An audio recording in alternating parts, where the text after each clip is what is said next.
Okay, talk to me about the culture wars. Where do we start? I mean, political correctness is this insidious thing which basically curtails people from speaking the truth. I mean, that is... Let me start by blowing some smoke up your skirt. I so appreciate the courage of your convictions and putting your career second and your superannuation second to resign as whip so you can be off the chain. I like to describe this show as off the chain. We're accountable to nobody. I'm going to say exactly what I think. And we're accountable to the viewers, to the voters. That's right. I did make that decision just recently to stand down from this parliamentary position that I had. It was giving me a bit of extra pay. But so for those who don't know what whip is, you're basically the business manager. Yes. In charge of keeping everybody in line. Yeah. And it's not a good look when you're out of line. That's right. It wasn't a good look. I could have stayed in that role, but in staying in that role, obviously my views would have had to have been tempered, and I'd probably had to be more circumspect about what I was saying. And who does that serve? Tempering your views? No one. It serves the party. It serves the party. It conforms to this view of party unity at all costs. It's sort of like the mantra: unity, discipline. We hear all the time there, and I said before on other media outlets that I think that does democracy a great disservice.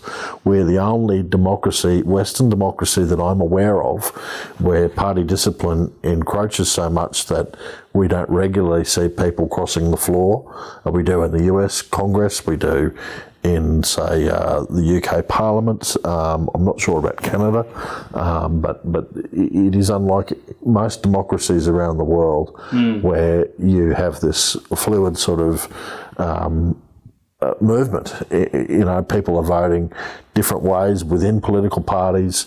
People are putting their own private members' bills forward to suggest different laws. Heaven forbid that happen here in our country. The media goes crazy and, you've lost all control of your own party.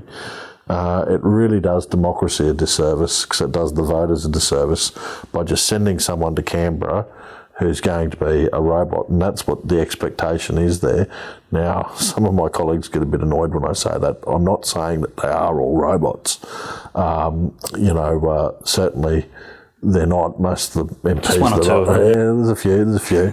But the MPs that I know are hardworking. They'll argue the case behind the scenes, but at the end of the day, even with something that they disagree on, they are pressured to conform with the rest of the party and not cross the floor or not speak out against it. So leading up to the federal election, there was this fantastic policy from extreme left of field that the Liberal Party was going to raid the superannuation of everybody.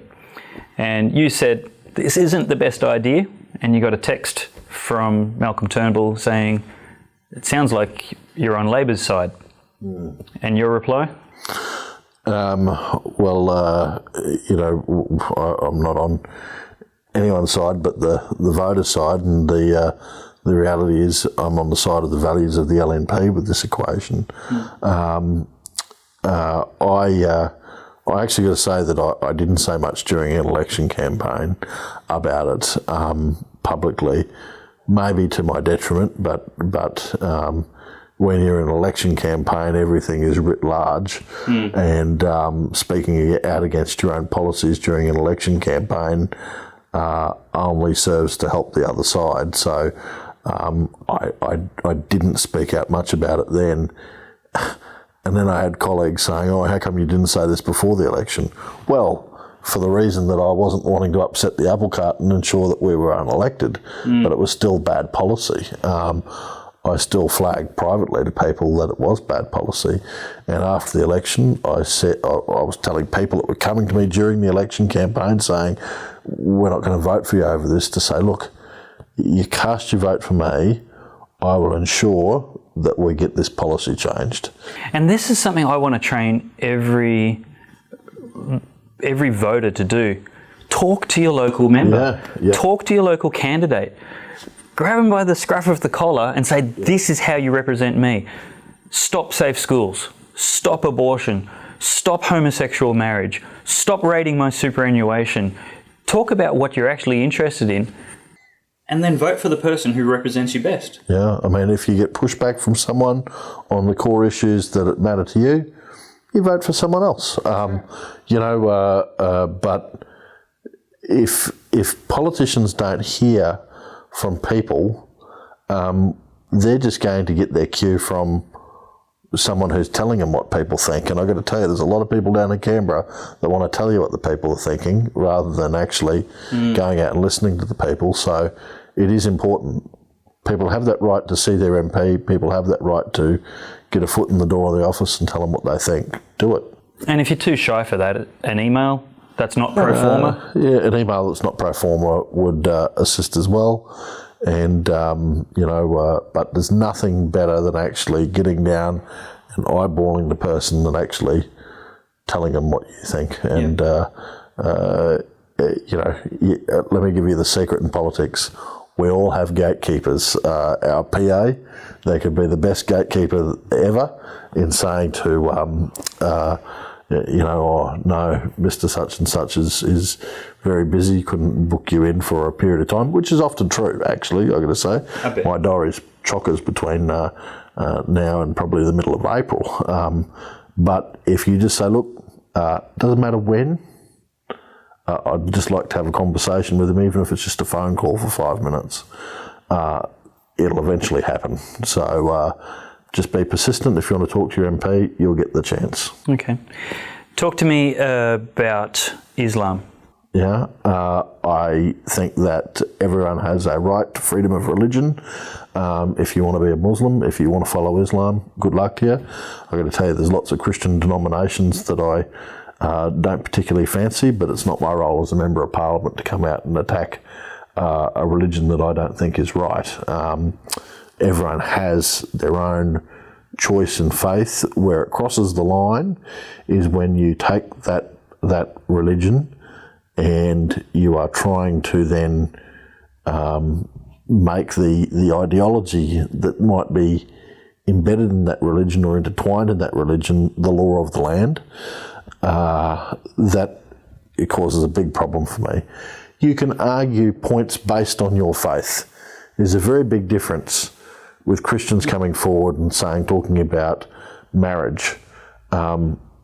It's a contest of ideas, that's fine. But when you are seeking to overthrow democracy and replace it with a theocracy that's based on values which are anathema to everything that we consider right in Australia, whether it's gender equality, whether it's democracy, freedom of speech, freedom of association, all those things, Sharia law and radical Islam pose that very big problem. So that's the issue I have. I actually think that this is, while we have enemies within our own culture, promoting things like safe schools, Marxist ideology, deconstruction of the family. This is whittling away at our civilizational foundations. The problem is that over here we've got radical Islamists who are actually building up a great head of steam. And within Islam itself, there is this fight going on between the moderates and the radicals. And a lot of the moderates would tell you that sadly it looks like the radicals are winning.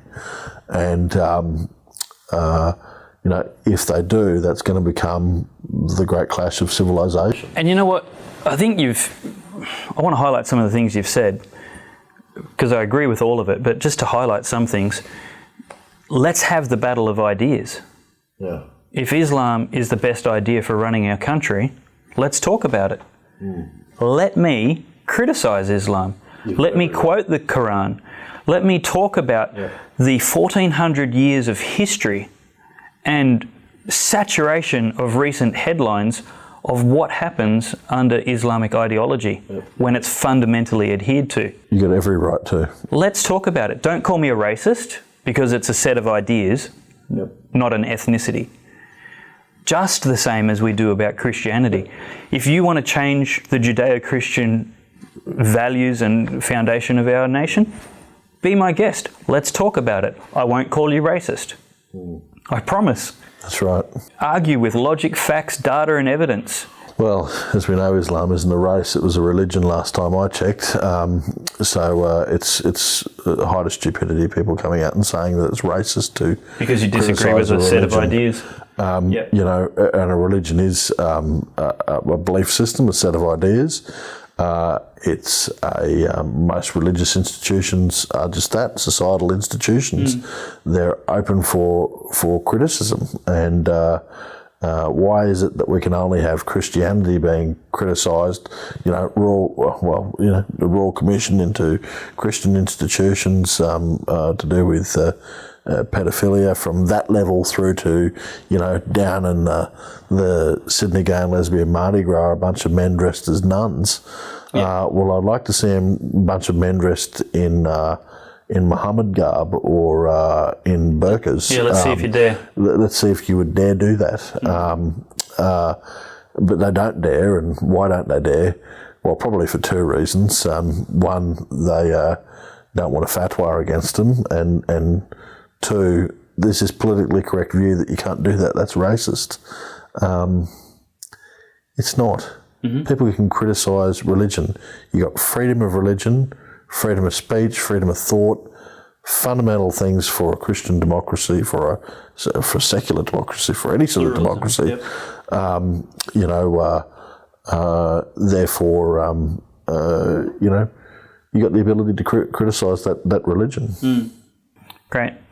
Now, just very briefly, we're fast running out of time. Separation of church and state. What does that mean to you? And what do you think the proper place is of Christians and the Christian worldview in our democracy? It's about to be turned on its head, the whole separation of church and state, very quickly. Separation of church and state is to ensure that the state does not impinge upon freedom of religion and religious practices, you know, insofar as I suppose they don't harm anyone else. So that's what separation of church and state was about. It was protecting people's religious liberty, not stopping religious ideas from having some influence on public policy. That's always happened. People of faith can have ideas of the public, but I tell you what, we're now at the point where, you know, people are using that argument to say churches should have no say in public policy, you know, because it's just your religious opinion. On the other hand, with a push for same-sex marriage, we are getting into the space now where we are going to have state impinging upon freedom of worship and freedom of religion. Would you believe in the draft legislation that the Attorney General put forward about same-sex marriage that was going to go to the plebiscite, we carved out exemptions for churches. So any church that wanted to exempt themselves from performing same-sex marriages or having anything to do with same-sex marriages, including businesses run by that church.